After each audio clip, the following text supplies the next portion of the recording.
Oh, no, is it bad? It fucking tastes like caviar. I don't like caviar, apparently. No. Oh, is it bad?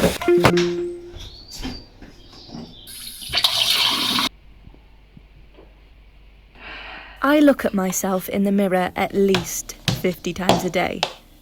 I brush hair between fingers, press pause and search hard for any cracks forged between now and the last time I face myself.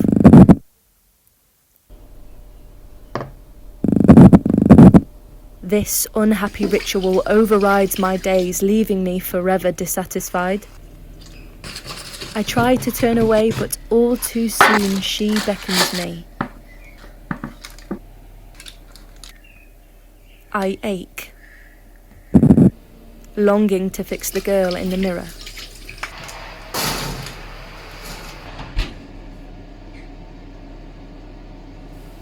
What would she be like?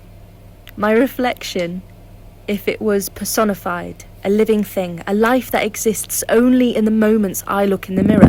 Her endless days would only consist of the repetitive cycle of discomfort, adjustment, and unsatisfaction.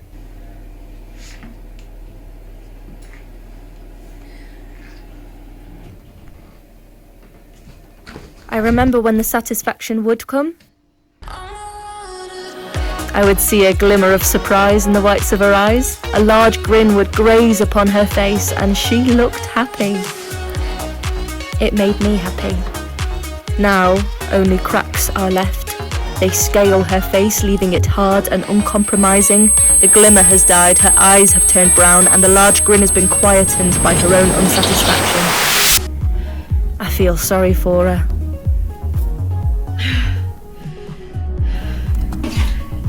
I find it's easier to want to help yourself when you personify your self-worth. Truthfully, when I look in the mirror, I see the mess of my misplaced affection and the shell of a woman I tried to build on top. But when I imagine her as someone else, she suddenly becomes more manageable. It is a commonly used strategy within the confines of cognitive behavioural therapy. Another is to visualise yourself as a child, the 3-year-old you. With this, I envisage a little blonde terror, a shameless smile stretching ear to ear, a cheeky grin so big it barely fits on her face. It is somehow harder to tell a child that they are worthless. So, the theory is, if you help the child, the girl in the mirror, then you help yourself.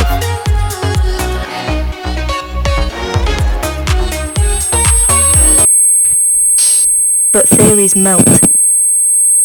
It is sticky putty in the warm hands of 3-year-old me I can't help but fix. I can't forget that the girl in the mirror is me, I am a shell, and we are hollow. And this cycle in which my reflection exists with discomfort, adjustment, and unsatisfaction is just my life drawn out day after day. I see the cheeky little girl in her large grin, but she stares back unfeelingly, wondering when my smile was silenced and wondering how long she's got until I silence hers. I waft all helpful illusions away as I bind myself to the notion that the more I fix, the better I will be and the cracks will disappear, knowing full well that cracks are forged through tampering.